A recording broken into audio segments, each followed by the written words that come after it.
Salam pemirsa, 22 November 2024, ketegangan geopolitik antara Rusia dan Ukraina semakin memanas dengan diluncurkannya rudal balistik eksperimental oleh Moskow ke wilayah Ukraina pada tanggal 21 November.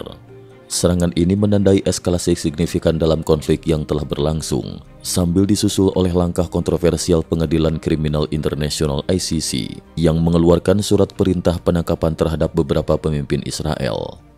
Pada tanggal 21 November 2024, Ukraina menuduh Rusia melakukan serangan rudal balistik antar benua ke wilayahnya. Pengakuan resmi datang dari Presiden Rusia Vladimir Putin melalui siaran televisi yang menyatakan bahwa Moskow telah meluncurkan rudal balistik eksperimental ke Ukraina.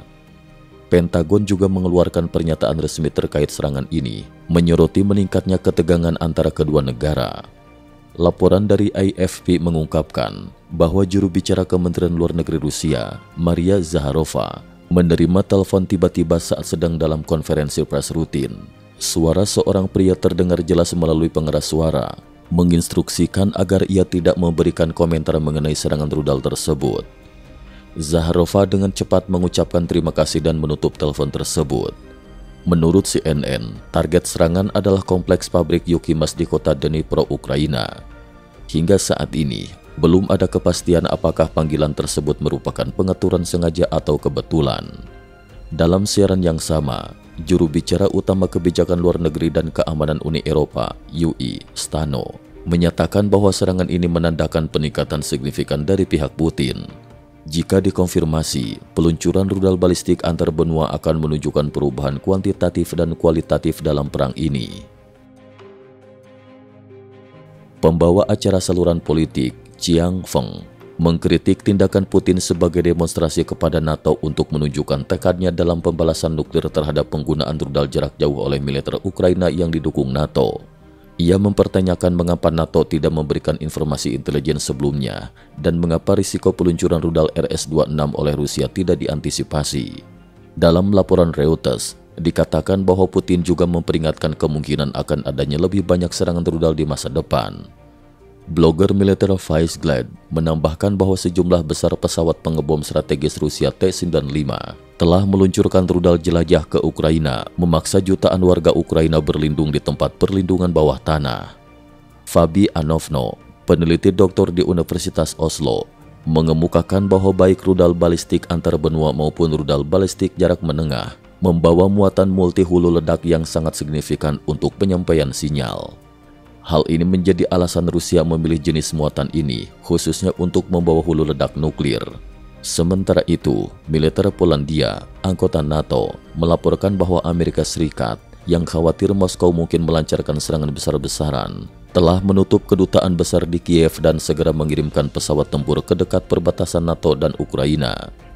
Pesawat aliansi telah ditempatkan di ruang udara Polandia, dan pasukan bersenjata telah mengerahkan semua kekuatan serta sumber daya yang tersedia, termasuk sistem pertahanan udara dan radar dalam posisi kesiagaan tertinggi.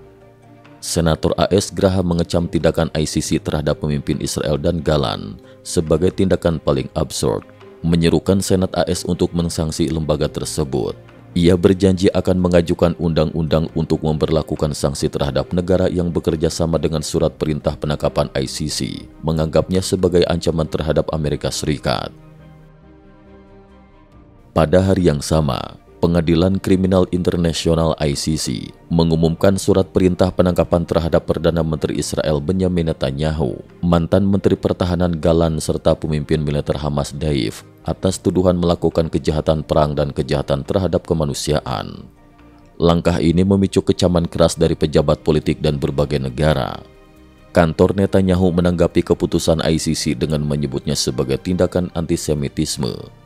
Dalam pidatonya, Netanyahu menyatakan bahwa ini adalah hari gelap dalam sejarah, di mana ICC yang dibentuk untuk melindungi umat manusia, kini menjadi musuh umat manusia. Ia menegaskan bahwa Israel tidak mengakui dan tidak akan mengakui keputusan yang dianggapnya terdistorsi ini. Dikarenakan surat perintah penangkapan ICC, Netanyahu dan Galan kini tidak dapat mengunjungi 124 negara penandatangan, termasuk negara-negara di Eropa, Australia, dan Jepang. Amerika Serikat dan Rusia yang tidak termasuk dalam negara penandatanganan tetap menjadi pengecualian. Duta Besar Israel di Perserikatan Bangsa-Bangsa PBB juga mengecam ICC karena menargetkan satu-satunya negara demokrasi di Timur Tengah yang dianggap sebagai penghargaan terhadap tindakan barbar dan kekerasan organisasi ekstremis.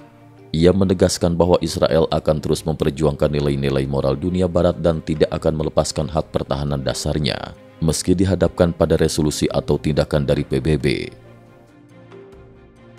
Serangan rudal Rusia ke Ukraina dan langkah kontroversial ICC terhadap pemimpin Israel menandai periode ketegangan global yang semakin kompleks. Respon dari berbagai pihak, termasuk NATO, Amerika Serikat, dan komunitas internasional, menunjukkan betapa seriusnya implikasi dari peristiwa-peristiwa ini terhadap keamanan dan stabilitas dunia. Cukup sekian dulu, terima kasih atas perhatiannya.